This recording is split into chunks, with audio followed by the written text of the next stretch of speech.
Halo saudara-saudari sekalian, selamat datang di Katekesasi Podcast.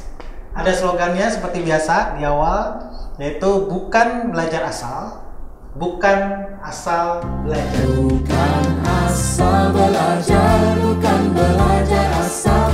Ayo belajar bersama di Katekpod.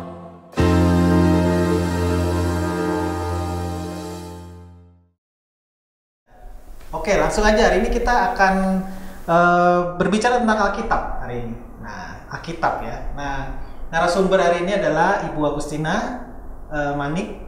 Ya betul ya Bu, Manik ya. Iya, Manik. Oke. Salah satu pendeta di GKI Sulung. Oke, ini saya perkenalkan Ibu Agustina di sini. Ya, kita mau bicara-bicara tentang Alkitab ya Bu ya. Iya nih Alkitab yang tebal Nah, kita tuh. bicarakan sampai 3 jam. Iya. Mau? Khusus kita nyari-nyari Alkitab dari tadi soalnya. Oke. Jadi bicara tentang Alkitab langsung ya Bu ya. Oke. Jadi kita pengen tahu jadi definisi Alkitab itu apa? Mungkin Definisi gimana? ya. Jabarin nggak? Ya, Bu Agustina menyampaikan akan hal-hal ini seperti pengajaran di GKI ya. GKI itu ada di tata gerejanya tuh ada lampiran tentang Alkitab, Kak Onil ya. Oke. Jadi di situ sebenarnya ada kalau teman-teman baca ya. Jadi definisi Alkitab memang adalah suatu kesaksian daripada Allah ya, perjanjian lama, perjanjian baru, kesaksian tentang keselamatan melalui Yesus Kristus. Ya itu definisi singkatnya ya, adalah kesaksian pernyataan Allah, apa yang Allah ingin nyatakan kepada manusia, dan juga terutama adalah keselamatan di dalam Kristus Yesus. Oke. Ya. Menyatakan diri berarti ya. Ya, Kenalan berarti kan? Allah yang menyatakan diri ya. Ya mau kenalan berarti dia. Ya, Allah yang mau kenalan sama kita. Oke. Kitanya yang kenalan sama Tuhan nggak bisa karena ditutup dosa, Iya. tapi Tuhan Dia yang harus ya, nyatakan berkenalan. dirinya. Oke. Baik ya. Terus kalau ini kan kita orang Kristen kan banyak buku ya Bu ya, nggak cuma Alkitab gitu. Ada Alkitab, ada buku-buku lain gitu. Nah itu gimana tuh posisinya gimana tuh? Ya, Alkitab itu prosesnya panjang, Raoni. Jadi Alkitab itu berabad-abad. Sebelum Yesus aja, sebelum Kristus aja, Alkitab itu sudah PL ya. PL itu udah lengkap sebelum atau berapa abad sebelum Kristus ya. Kemudian setelah Kristus perjanjian baru itu selesai itu abad pertama. Nah, kemudian menjadi kanonik ya, menjadi kanonik 66 kitab ya yang kita tahu sekarang ini. Kanonik itu apa Bu? Kanonik itu ada aturan, patokan yang kita sekarang Alkitab kita 66 Alkitab ya. Nah, ini nggak bisa ditambah-tambah lagi.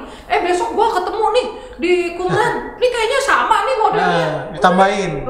Kita masukin. Tambah tebel jadi. 67, 68, 69 kitab nggak bisa. Kanonik jadi satu aturan yang sudah baku. Jadi ini tebel segini aja udah orang nggak baca, gimana ditambah lagi?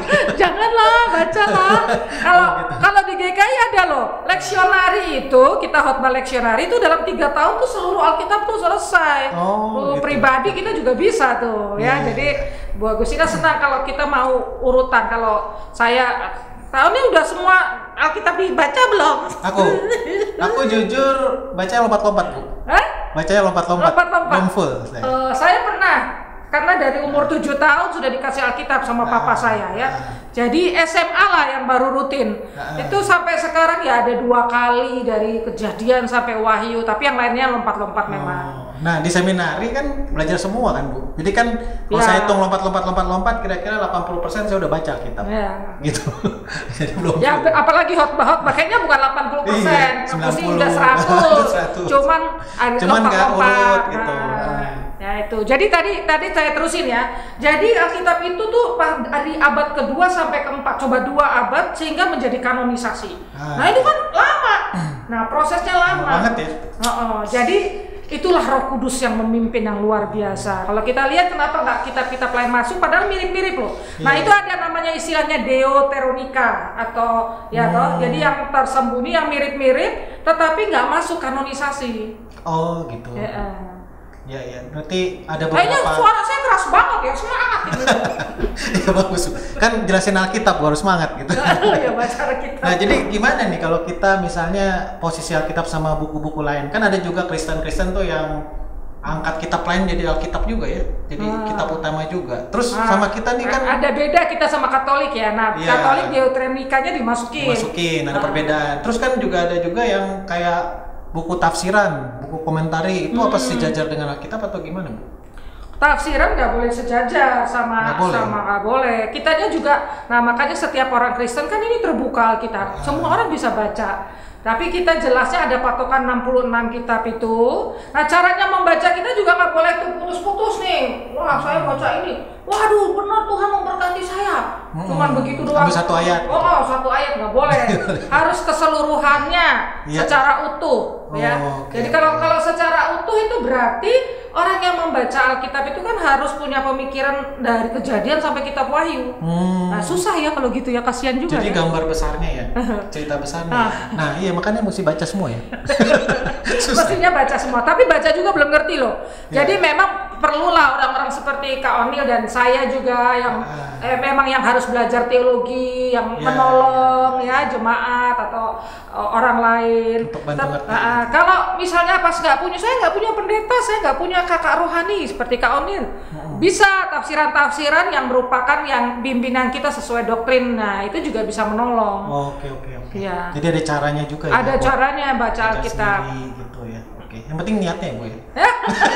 Dan niat udah nggak ada, apa juga nggak bisa baca ya. Tapi ini ada yang menarik loh, Bu. Saya kan baca satu buku ya. Itu survei di Amerika itu tentang orang Kristen yang baca Alkitab. Jadi di survei banyak ribuan orang gitu. Puluhan ribu mungkin ya. Jadi di survei itu cuma di bawah 10% orang Kristen yang baca Alkitab. Oh iya. Karena budaya baca itu udah nggak terlalu Iya. ini. Jadi kalau misalnya ditarik ke Indonesia mungkin kurang lebih bisa sama juga ya, sekitar Iya, 10-15 yang baca Alkitab kan. Katanya konteksnya kalau kita Surabaya tuh orang membaca juga pada nggak seneng. Nah, makanya Terus ada Alkitab yang mendengar juga nggak seneng ya repot sudah. jadi mesti ada cara ya gimana orang bisa. Tapi menurut saya ada sesuatu tadi Roh Kudus ya. Jadi Ya. Alkitab ini prosesnya kan Roh Kudus, pimpinan Roh Kudus. Oke. Setiap orang yang cinta Tuhan pasti akan Niat. dipimpin niatnya. Ada kerinduan. Ada Kalau nggak ada kerinduan berarti nggak ada Roh Kudus berarti. Kurang lebih. Oh. Nah, nanti judgement orang kan. Maksudnya gini, Ya. mungkin kalau kita itu sih indikasi ya. Kalau Indikasi, kita kan? cinta Tuhan, berarti kita rindu belajar firman Tuhan. Karena nggak mungkin ya kalau ada Roh Kudus itu nggak kepengen gitu kan. Wah, Karena Roh Roh Kudus Kudus- sama Firman tuh kan ngeplok satu. Ya? Roh Gitu. Kudus akan nge-push kita. Iya. Ayo baca, ayo ke Oke. saat teduh gitu. Menarik nih berarti. Jadi Roh Kudus itu juga mendorong kita untuk baca Alkitab. Pasti. Oke. Nah, kenapa sih kita harus percaya sama Alkitab? Harus apa? Harus percaya, harus mempercaya Alkitab Iya, gitu. iya. Maksudnya gini, bisa aja itu kan, udah lama lagi buatnya, orangnya macam-macam, bisa aja itu kan apa ya ada bohong-bohongnya dikit lah di dalam gitu. Kan ada gitu kan. Ada bohong-bohongan Iya, ada yang nggak bener dikit lah. Jadi kita baca Alkitab juga harus sortir itu ada yang nggak bener juga. Gitu. Itu gimana tuh? Ya, Kita mesti iman Kristen kita harusnya Iya. gimana tuh kalau ke Alkitab? Iman tuh iman tuh kan namanya iman tuh kan nggak semuanya menjadi rasional, tapi juga bahwa Alkitab nggak rasional ya nggak bisa juga ya. Iya. Jadi dalam pengertian seperti ini sebenarnya kalau kita belajar Alkitab, tadi pertanyaannya apa? Udah ngilang. Nggak, maksudnya kalau waktu orang mendekati Alkitab itu ada yang mendekatinya bahwa ini bener absolut. Oh, iya. Nah, saat ada orang yang bilang ini sebetulnya ya setengah bener sih, nggak boleh dibilang bener semua gitu. Itu gimana sikapnya? Apakah Alkitab ada salah gitu Iya, aja intinya ya? gitu. Sebenarnya prosesnya Alkitab tuh kan, nah makanya nih kalau kita baca tagar Alkitab itu Alkitab adalah firman Allah, tapi firman Allah bukan adalah Alkitab. Nah, kok bisa begitu, Bu? Jadi ya Jadi ini Alkitab apa, bukunya adalah sama- firman Allah, ya. Tapi firman Allah bukan adalah Alkitab, karena firman Allah itu kan lebih luas. Cuman yang sampai kepada kita sudah dikanonisasi ini gitu loh. Oh. Tapi firman Allah nggak boleh dibatasi cuman Alkitab, karena Alkitab ini akan berlalu. Iya. Nanti kalau kita selesai ketemu Tuhan ya nggak ada Alkitab meneh. Firman Allah bisa hilang, bisa dibakar, bisa dibakar. Iya, jadi Jadi Alkitab ini bukan buku. buku kertasnya ya yang Iya. didewakan itu ya, diilahkan gitu ya. Nah, jadi Tapi kalau kontennya itu. firman Allah ya, jadi kan Alkitab ini, ada sebagian orang yang mengatakan gini, Alkitab adalah sebagian firman Allah. kalau memahami bahwa Alkitab ini bukan firman, bukan gini.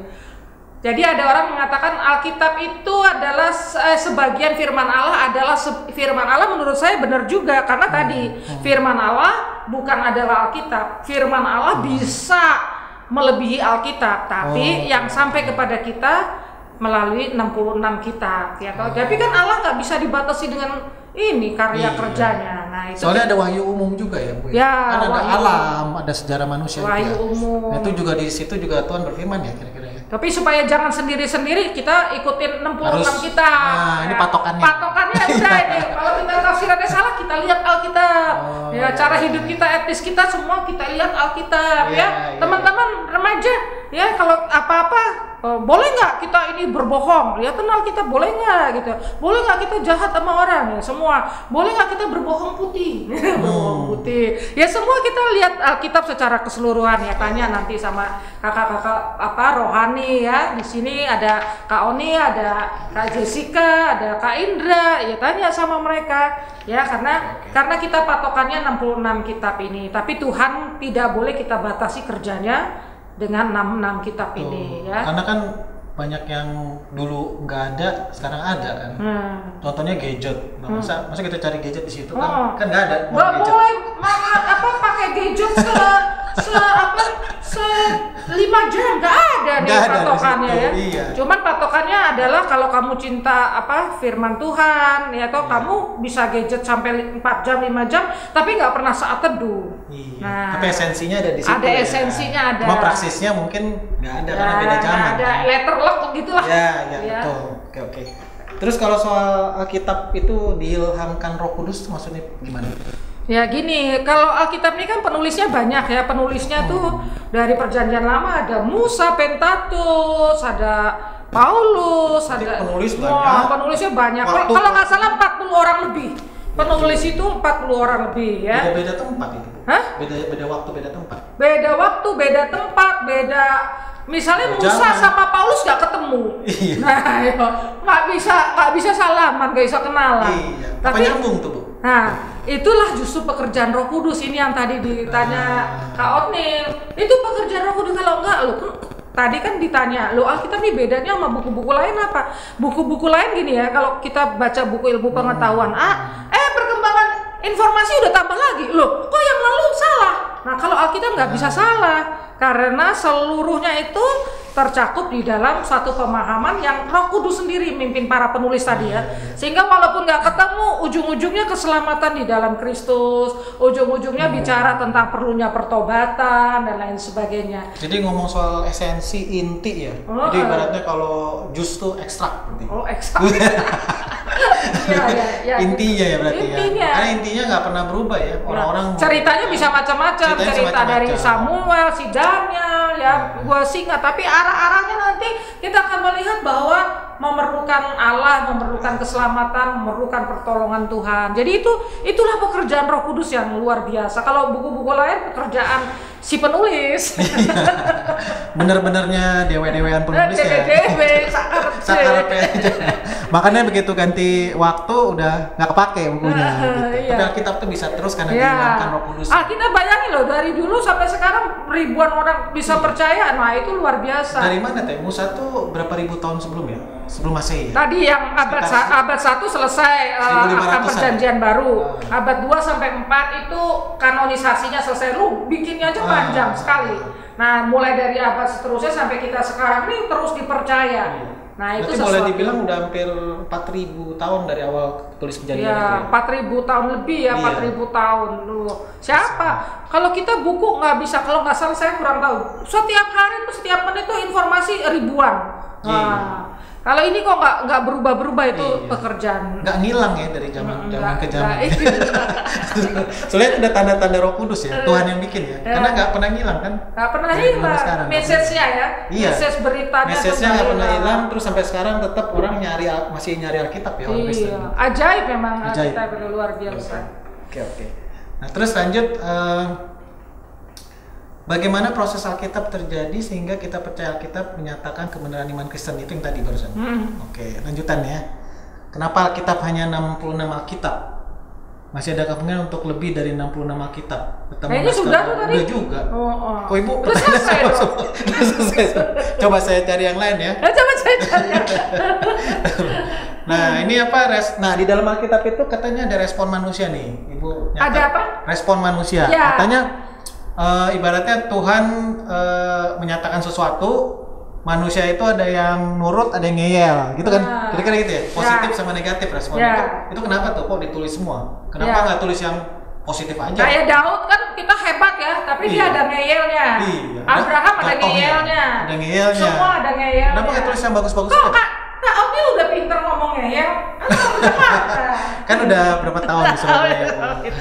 Ya, itu. Jadi kalau kita belajar tata gereja, di sana ada lampiran tanggal Alkitab itu mendefinisikan bahwa Alkitab itu ada posisi di mana itu kisah Allah menyatakan kisahnya, tetapi ada dua sisi aja. Satunya manusia meresponi. Kenapa ditulis semua? Supaya kita itu bisa belajar. Alkitab Tuhan menginginkan kita responnya respon yang positif, respon yang menyambut Tuhan. Tapi yang nggak respon yang jelek pun ditulis supaya ini loh respon yang salah, ini loh respon yang bagus. Jadi kita bisa belajar dari respon-respon yang tidak baik itu, justru akhirnya dampaknya malah kalau tidak menurut ketaat kan jadi tidak tidak diberkati Tuhan gitu. Berarti Alkitab jujur ya?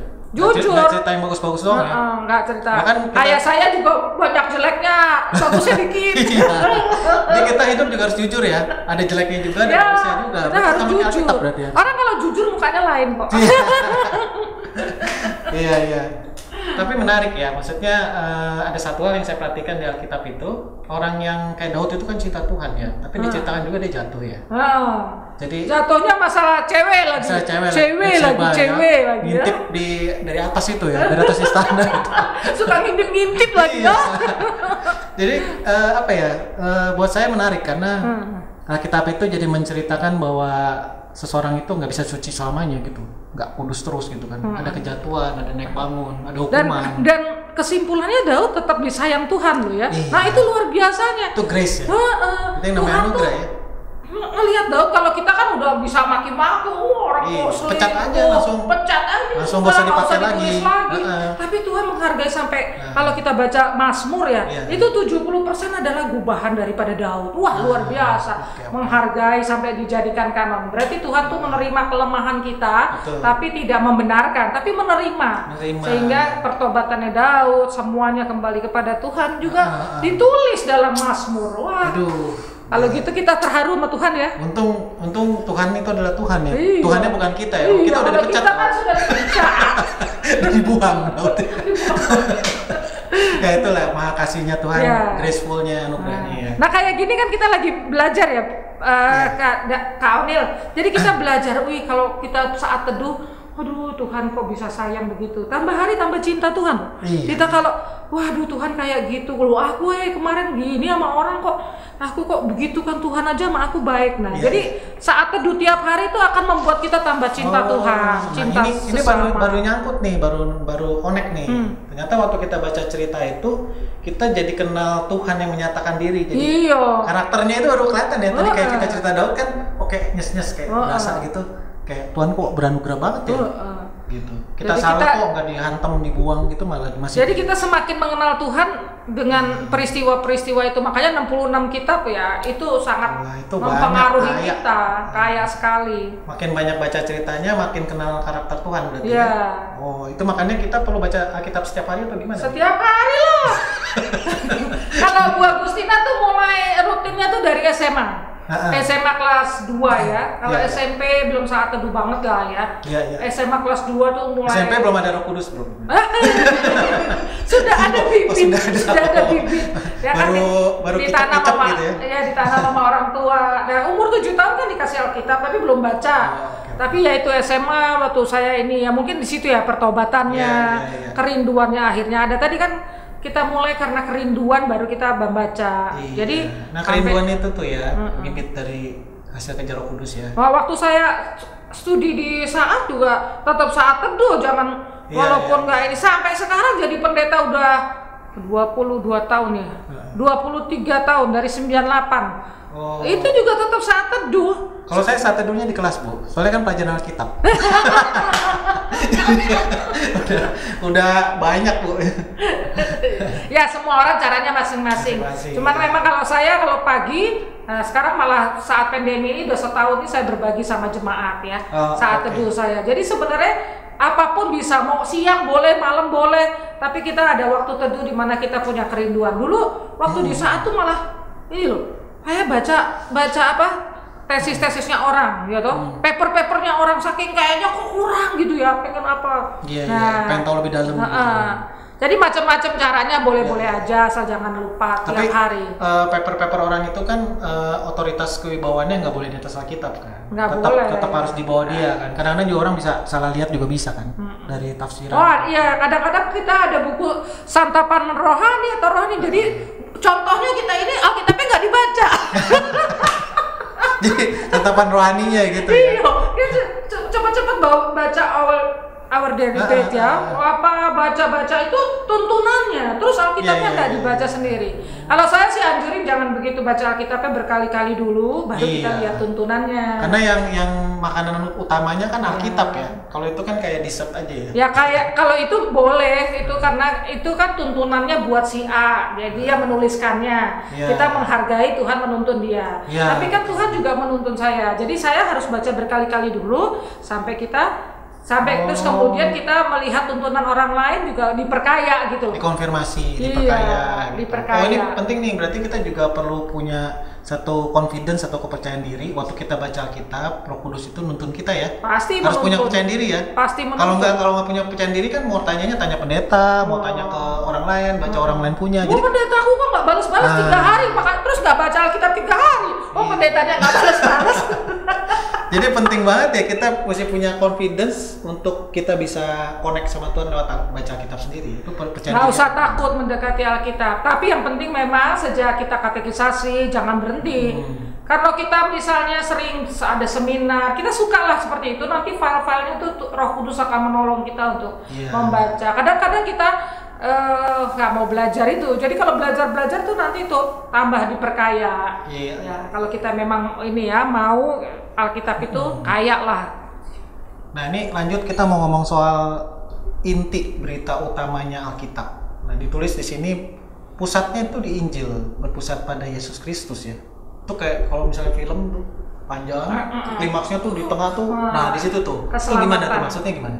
Ya, keselamatan di dalam Yesus Kristus itulah yang dinyatakan. Kita kan percaya Tritunggal ya, Bapa, Anak, dan Roh Kudus. Tapi karya keselamatan Kristus itulah yang diceritakan dalam Alkitab. Gitu. Jadi memang intinya adalah supaya kita juga mengalami keselamatan dan Tuhan menyediakan jalan itu. Jadi Alkitab memang kisah panjang itu dan fokusnya di klimaksnya keselamatan Yesus, itu, karya Kristus. Jadi berpusat pada Yesus, itu firman yang telah menjadi manusia. Iya. Maksudnya berarti Yesusnya itu Alkitab. Oh bukan, Yesusnya bukan.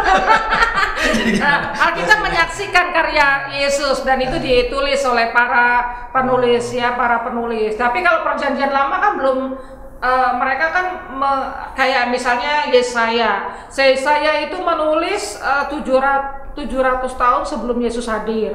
Tapi dia udah menyatakan bahwa akan Immanuel dan lain sebagainya. Jadi sebenarnya semuanya itu kesaksiannya akan PB itu menjadi bukti. Pusatnya sama Yesus gitu ya. Nubuat itu terbukti sampai detail, luar biasa Bu.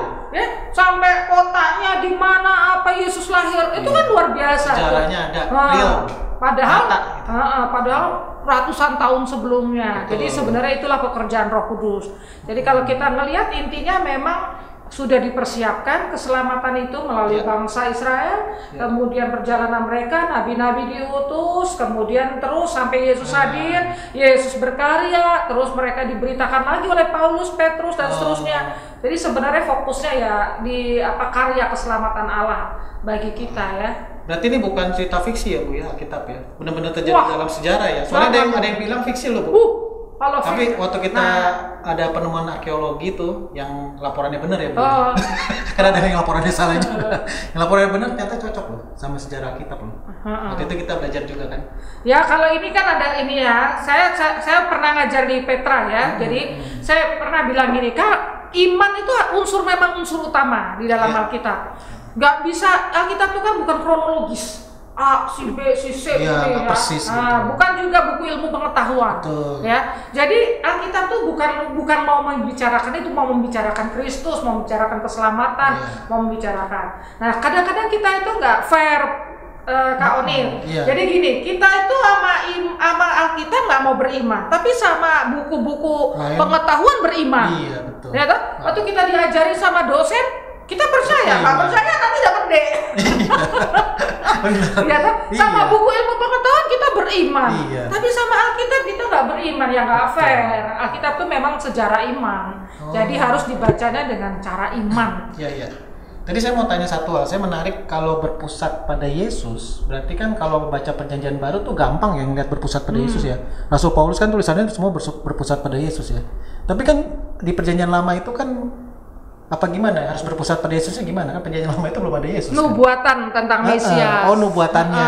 Nubuatannya yang diinikan ya. Jadi nubuatan bahwa misalnya kayak kalau Yesaya itu atau Yeremia itu kan menceritakan dua hal. Iya. Hukuman dan keselamatan. Remnant, sisa. Kalau kamu benar-benar percaya, ya memang pada waktu itu kan Yahweh atau Allah ya. Jadi kalau kamu percaya akan Tuhan akan menyelamatkan kamu, jadi ada nubuatannya. Iya. Jadi ke arahnya juga ke depan progres ya. Iya. PL dan makanya PL sama PB ini nggak bisa dipisahkan. Kadang ada orang gitu loh, bacanya PB terus Matius, Markus, Lukas. Iya. Kembali lagi Matius, Markus, Lukas. Nggak pernah baca Daniel, nggak pernah baca Habakuk. iya. Makanya waktu gini Habakuk nendi yo. Ibaratnya kalau nonton film cuma nonton klimaksnya aja. Yang depan nggak ditonton. Seru nggak? Nggak seru ya? Nggak seru. Nggak tahu gambar besarnya ya? Harus Kurang seru. semuanya baru Iya, seru iya. ya. Iya. Oke, menarik Matius, ya. Markus, Lukas. Bacaannya. Nah, satu lagi ya, ini agak sedikit pertanyaan yang Ini benar satu lagi. mau terakhir. Jadi gini, membaca Alkitab itu kan perlu Roh Kudus bekerja. Iya. Ini nanti ada topik Roh Kudus sendiri ya, tapi ini kena kaitannya dengan Alkitab. Jadi apa bedanya Bu kalau misalnya orang yang belum ada Roh Kudus, belum dilahirkan baru, baca Alkitab, sama orang yang sudah dipenuhi oleh Roh Kudus baca Alkitab? Itu kenapa? Katanya ini kan butuh Roh Kudus untuk bisa mendapatkan pencerahan tentang Alkitab. Itu apakah ada perbedaan? Jadi salah tafsir kah atau kenapa gitu? Ya sebenarnya itu Roh Kudus orang kan kita nggak bisa bedain, kamu belum ada Roh Kudus. Susah loh. sih. Jadi Nggak bisa jangan baca dipastiin, Alkitab. nggak bisa loh. dipastiin, Nggak kan? bisa. Tetapi Roh Kudus akan kalau ya misalnya ya kalau kita mau misahkan orang yang nggak percaya baca Alkitab ya, ketika Tuhan memanggil dia akan semakin tertarik dan semakin ya beriman kepada Kristus ya toh. Nah imannya akhirnya tumbuh ya, akan ada Roh tumbuh Kudus ya toh. Tapi kalau orang udah percaya sudah ada Roh Kudus pimpinan, itu juga tergantung bagaimana dia terus berrelasi dengan Tuhan dan terus mempersilahkan Roh Kudus hadir dalam hidupnya ya penuh dengan Roh Kudus. Jadi dia kalau membaca Alkitab juga dengan penuh kerinduan untuk melakukan. Ada orang kan cuma baca kemudian malah kritik sana sini. Habis baca, kemarin yang khotbah tuh gini, malah kritik. Cuman buat menghakimi orang lain. Menghakimi orang tapi lain. nggak ngecek diri ya. Akhirnya nggak dicek sendiri. Jadi sebenarnya alat dong kita. Alat Alkitab buat gebukin orang. Bukan batu lagi Alkitab. Kita Jangan. lebih sakit ya. Apalagi Alkitab ini kalau dari batu ya. Kan dulu Musa pakai batu, Bu. Makanya Alkitab mimbar kita gede-gede gitu ya, supaya bisa gebukin. Jangan. Bercanda. Miskin loh, bercanda. Oke. Nah ini buat terakhir kali kan kita Katekpot ini kan dikasih pertanyaan dari Ibu buat PR mereka di rumah. Nah. Siapin belum Bu pertanyaannya? Pertanyaannya? 1-2 pertanyaan buat tentang Alkitab ini, mereka perlu tanya sama Ibu. 2 pertanyaan itu mereka nanti renungin di rumah. Nanti pas ketemu di Zoom, itu diskusi. Jadi kita Oh tanya, gitu, tanya. baru tahu nih, tapi boleh, Baru tahu. boleh. Dipikir sekarang apa mau di-cut dulu? Enggak Oh, usah. langsung aja. Nggak usah, ya. Dua pertanyaan kira-kira 2-3 Ya. pertanyaan yang buat mereka renungin sebelum nanti mereka nge-zoom bareng. Ya, ini saya ulang aja pertanyaan yang Ya, tadi ya. apa tuh? Jadi yang pertama, apakah kamu memiliki iman kepada firman Allah ya? Apakah kamu memiliki iman kepada Alkitab? Ya, Alkitab itu adalah bagian sangat penting dalam hidupmu. Ya. Ya, apa cirinya kalau memang itu? Biasanya jawabannya nggak boleh di sini ya. Nggak boleh ya. Harus mereka yang jawab itu jadi perenungan mereka. Jadi apakah Alkitab itu sangat kamu kasih? Apakah itu bagian imanmu yang terpenting? Satu. ya, nomor satu ya. Nomor 2, tadi dari diskusi kita, dari omong-omongan kita, kamu tahu nggak kenapa kita kok cuman terpaku sama 66 kitab? Oh, oke. Ya, yang istilahnya itu kanonisasi, kanon ya. Ya. Nah, apa arti kanon dan kenapa kita cuma 66 kitab dan tidak seperti kitab yang lain? Mungkin yang mirip sama kita Katolik lah ya, ada Deuteronikanya masuk. Ada tambahan sedikit. Nah, itu nomor 2 agak susah ya. Yang ketiga, ya 3 aja ya Pak ya. 3 aja deh nanti. Kak ya, Pusing. 3. Nanti aboh. Yang ketiga adalah bagaimana kalau kamu menceritakan imanmu tentang Alkitab ya. Misalnya ada orang tanya, "Lu kok kamu kok percaya sama Alkitab sih? Kenapa cuma Alkitab?" gitu. Nah, apa jawabmu? Oh, oke. Ini apologetika ini. Ya nggak apa-apa sih, simpel-simpel. Tapi kalau Simpel-simpel kamu aja ditanya ya. kan harus mesti siap. Ya. Ke teman ngomong apa gitu. Oke. Kalau ngomong sama teman, tapi jangan diskusi yang ini ya, jangan diskusi keras-keras ya. Kalau antar agama ya lembut aja. Kalau misalnya Ya. ini nggak apa-apa kita mundur, ngalah gitu ya. Jadi saya tidak suka dengan diskusi sampai keras. Iya. itu tidak membuat orang nyaman ya. Oke. Ya. Nah, itu saudara-saudari, itu 3 pertanyaan yang perlu direnungkan sebelum nanti ketemu di Zoom untuk kita sharingkan dan diskusikan. Nah, untuk akhir dari acara ini kita langsung doa aja ya Bu ya. Ya oke. Ya, kita doa sama-sama untuk sesi Alkitab ini. Yuk. Tuhan, terima kasih untuk pimpinanmu selama perbincangan kami tadi. Kami belajar banyak tentang betapa luar biasanya Alkitab.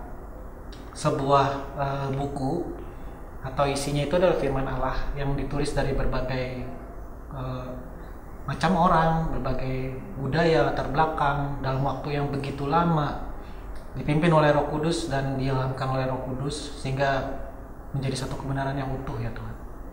Kami melihat satu hal yang kami boleh bilang ini adalah mujizat ya Tuhan. 4.000 tahun penyusunan sampai hingga sekarang orang masih terus membaca dan mengakui kebenaran itu ya Tuhan. Kalau bukan Engkau, itu mustahil ya Tuhan. Tuhan, kami semakin kagum akan firman-Mu, akan Alkitab. Biarlah kami sebagai anak-anak-Mu dan murid-murid-Mu ya Tuhan, terus bisa diberikan kerinduan yang lebih dalam lagi untuk mempelajari Alkitab. Biarlah tidak hanya buku lain yang bisa menjawab Tuhan, tapi biarlah Alkitab yang benar-benar menjadi patokan utama kami untuk menjawab seluruh masalah kehidupan kami, masalah relasi kami dengan orang lain, masalah di pekerjaan, di rumah, dan juga masalah di dalam emosional kami, psikologis kami ya Tuhan. Biarlah Tuhan tuntun, biarlah Alkitab ini bisa menjawab segalanya ya Tuhan. Terima kasih untuk hari ini ya Tuhan, terima kasih untuk KTPOT ini. Di dalam nama Bapa, Anak, dan Roh Kudus kami telah berdoa. Amin. Oke, kita mau say goodbye. Mungkin kita bilang slogannya dulu ya. Ingat gak Bu slogannya? Slogannya KTPOT, bukan belajar asal, bukan asal belajar. Oke, dadah, bye.